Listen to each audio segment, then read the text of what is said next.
heißt Sulzbach Rosenberg und sie war ein netter Mensch und sie haben uns und viele Flüchtlinge geholfen.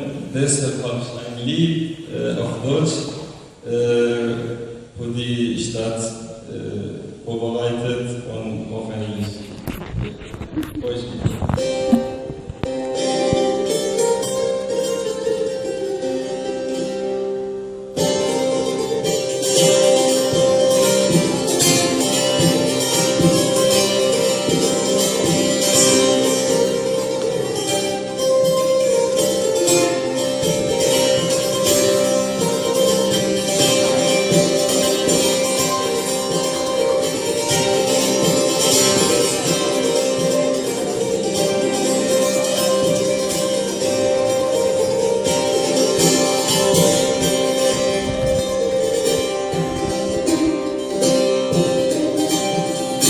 Jeden Tag, jede Nacht vermisse ich so das Wort.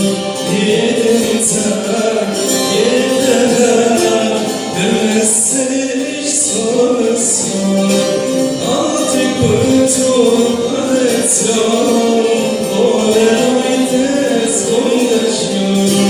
Alte Kultur, Tradition, ohne Leute ist wunderschön.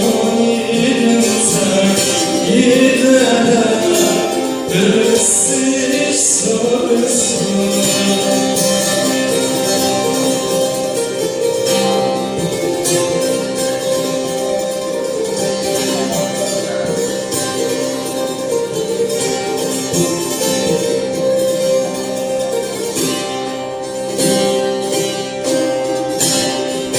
In der Stadt, bei der Stadt, siehst du das Haus. In der Stadt, bei der Kirche, siehst du das Haus. Es gibt auch Party, man kann tanzen, viel Spaß haben Leute treffen. Es gibt auch Party, man kann tanzen, viel Spaß haben Leute treffen. Jeden Tag, jede Nacht vermisse ich so das Wort.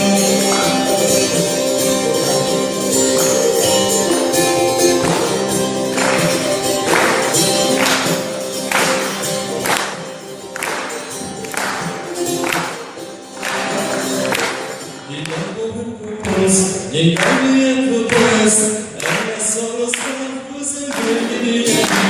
Egal wohin du kommst, egal wie du bist, alles soll es sein, wo sind wir dir? Was man kann sagen, noch etwas, was soll es sein, wie schön du bist? Was man kann sagen, noch etwas, was soll es sein, wie schön du bist? Jeden Tag, jede Nacht, ist alles Tag.